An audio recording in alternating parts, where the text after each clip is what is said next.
Bonjour. La première séquence de cette série avait porté sur la morphologie des cellules sanguines normales. Dans ce premier épisode, nous avons montré les éléments qui permettent l'identification correcte des cellules sanguines sur un frottis coloré au May-Grunwald-Giemsa. Nous rappelons que ces éléments d'identification sont au nombre de 10. Il s'agit de 1. La taille de la cellule. 2. Le rapport noyau-cytoplasme. 3. La taille du cytoplasme. 4. La régularité de la membrane cytoplasmique. 5. L'intensité de la basophilie du cytoplasme. 6. La présence ou l'absence des granulations intracytoplasmiques. 7. La situation du noyau. 8. La régularité de la membrane nucléaire. 9. La densité de la chromatine. Et 10. La présence ou l'absence du nucléole. Le deuxième épisode que nous vous présentons aujourd'hui porte sur un globule rouge morphologiquement anormal appelé acanthocyte.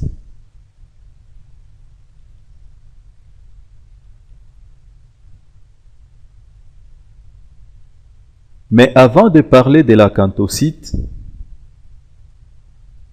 il est indispensable de rappeler que le globule rouge normal est une cellule sans noyau ayant l'aspect d'un disque avec une membrane cytoplasmique régulière et un centre plus clair dont le diamètre est de l'ordre du tiers du diamètre total de la cellule. À l'état normal, le globule rouge ne contient pas d'inclusion intracellulaire visible. Toute variation traduit donc une anomalie cellulaire et une pathologie.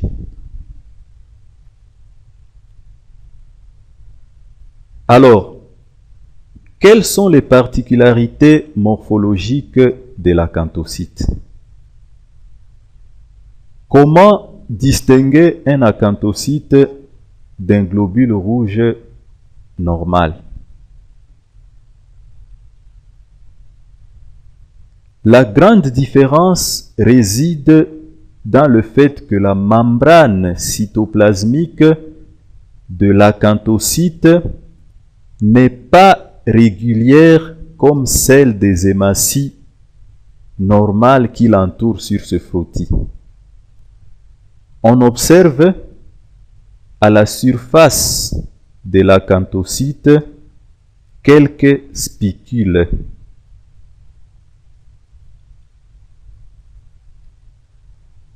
L'acanthocyte est un globule rouge crénelé en forme de feuille d'acanthe qui présente de nombreux spicules irrégulièrement disposés et renflés à leur extrémité.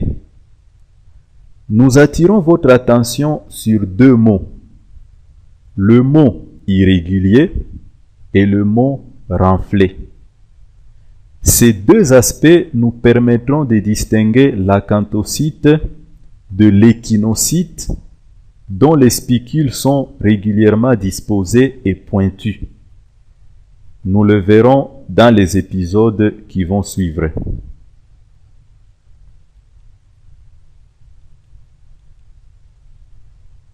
Quelles sont les maladies dans lesquelles on peut observer des acanthocytes? On trouve les acanthocytes dans le syndrome des Ives, les cirrhoses éthyliques, le déficit en bêta-lipoprotéines, les anémies hémolytiques. La liste n'est pas exhaustive. Après une splénectomie, on peut également observer les acanthocytes sur un frottis sanguin.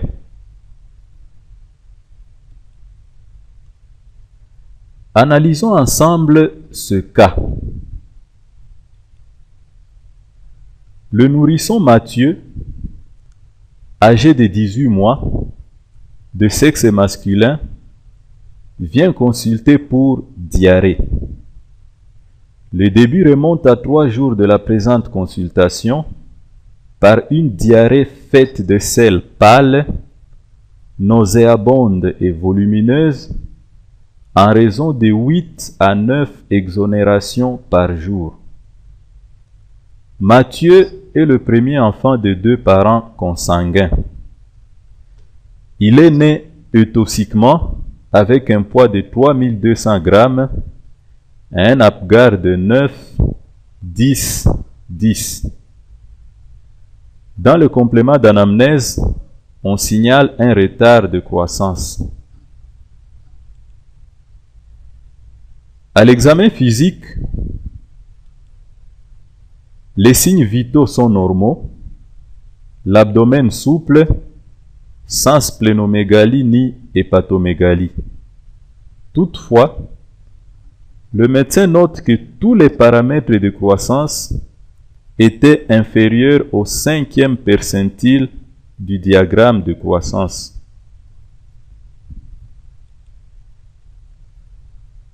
On conclut à une entérite aiguë non fébrile avec, comme première hypothèse, un syndrome de malabsorption, comme deuxième hypothèse, une parasitose intestinale, comme troisième hypothèse, une infection digestive à exclure. On demande de faire l'examen direct des selles, la coproculture et la numération formule sanguine.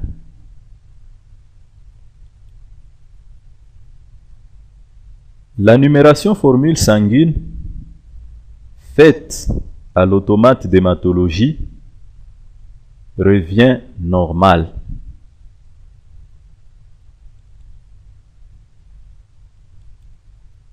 Sur le frottis sanguin,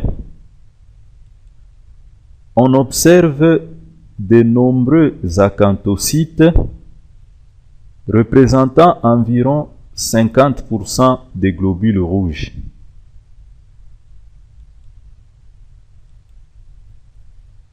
Les résultats des autres analyses demandées sont sans particularité.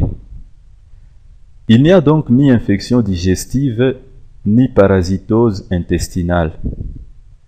Toutefois, on observe dans les selles affrées de nombreuses gouttelettes de graisse plaidant en faveur d'une malabsorption. Maintenant, on vous pose 2 questions.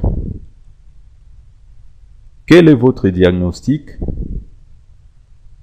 Quelles sont les autres analyses nécessaires pour ce cas?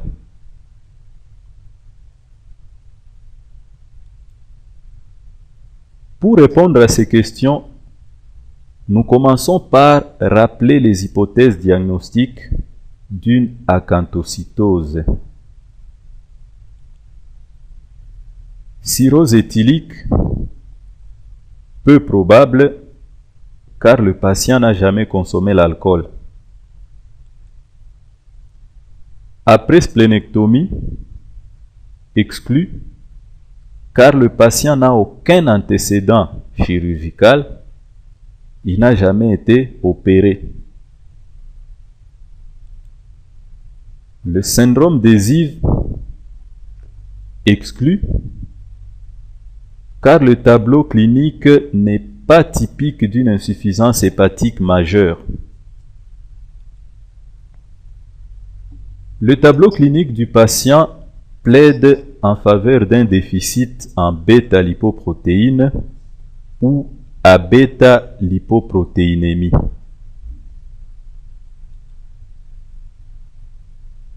Les autres analyses nécessaires consistent en un bilan lipidique.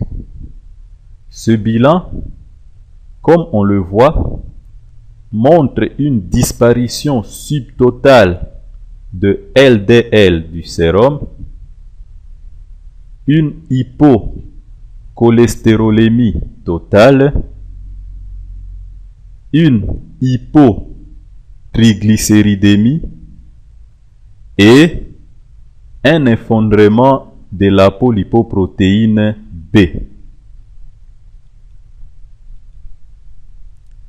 Alors, devant ce patient qui se plaint de diarrhée et qui présente un retard de croissance staturo-pondérale, chez qui l'examen biologique a révélé une stéatorée, une acanthocytose, une disparition subtotale de l'hypoprotéine de faible densité du sérum, une hypocholestérolémie franche associée à une hypotriglycéridémie, alors que l'apolipoprotéine B est effondrée, le médecin maintient le diagnostic de la maladie de Bassen-Corzweg, encore appelée à bêta-lipoprotéinémie.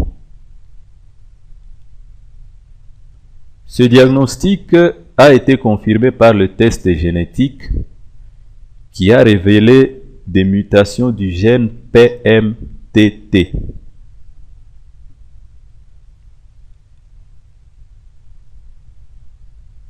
C'est quoi le syndrome de Bassen-Corzweg?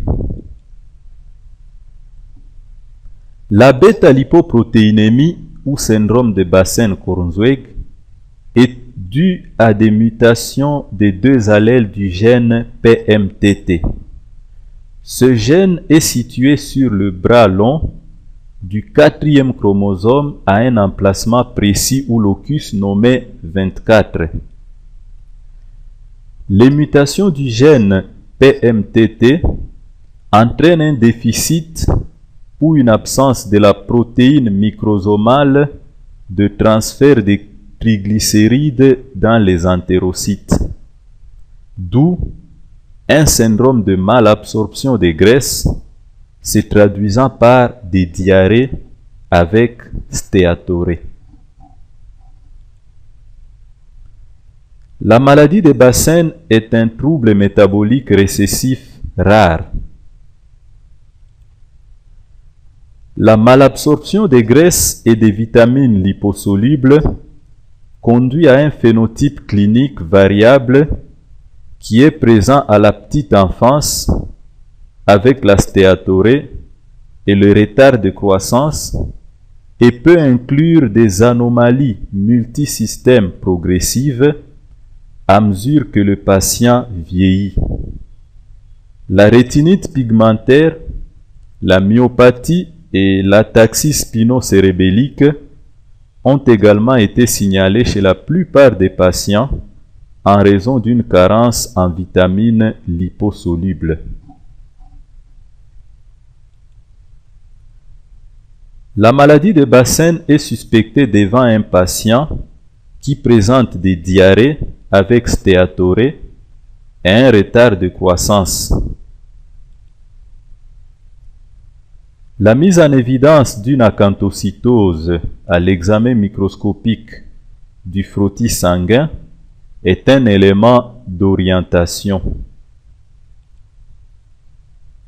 Le diagnostic repose sur le bilan lipidique après 12 heures de jeûne effectué chez le patient et ses parents qui mesure les taux sériques de LDL inférieur à 0,10 g par litre, des triglycérides inférieurs à 0,20 g par litre et d'apolipoprotéine B inférieur à 0,10 g par litre.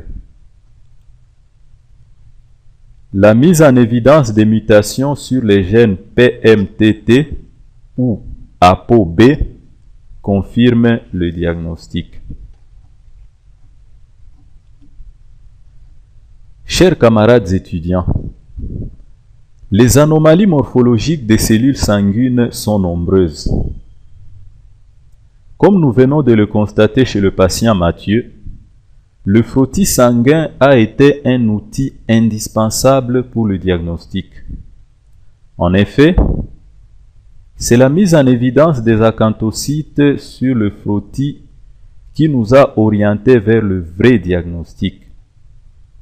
L'automate d'hématologie est nécessaire dans un laboratoire, mais pas suffisant pour poser un bon diagnostic. Chers téléspectateurs, la production de l'émission Morphologie en hématologie que vous venez de suivre est une action située au premier stade du processus de changement de comportement, c'est-à-dire le stade cognitif. La finalité étant d'atteindre le stade conatif en passant par le stade affectif. Ce message pour le changement de comportement invite les laboratoires équipés d'automates d'hématologie à ne pas abandonner la lecture minutieuse des lames des frottis sanguins périphériques. Ce message invite les laboratoires dépourvus d'automates d'hématologie à rechercher, en plus de la formule leucocytaire, les anomalies morphologiques des éléments figurés du sang. Le changement des comportements anciens et l'adoption de nouveaux comportements améliorera la qualité de nos services et produira la satisfaction de nos clients. En bref, il ne suffit pas de connaître toutes les anomalies morphologiques des cellules sanguines, il faut les rechercher chez tous les patients pour ne pas passer à côté de vrais problèmes des malades. Nous vous remercions d'avoir suivi ce deuxième épisode intitulé Acanthocytes et vous annonçons que la troisième séquence portera sur l'anulocyte. Au revoir et à la prochaine.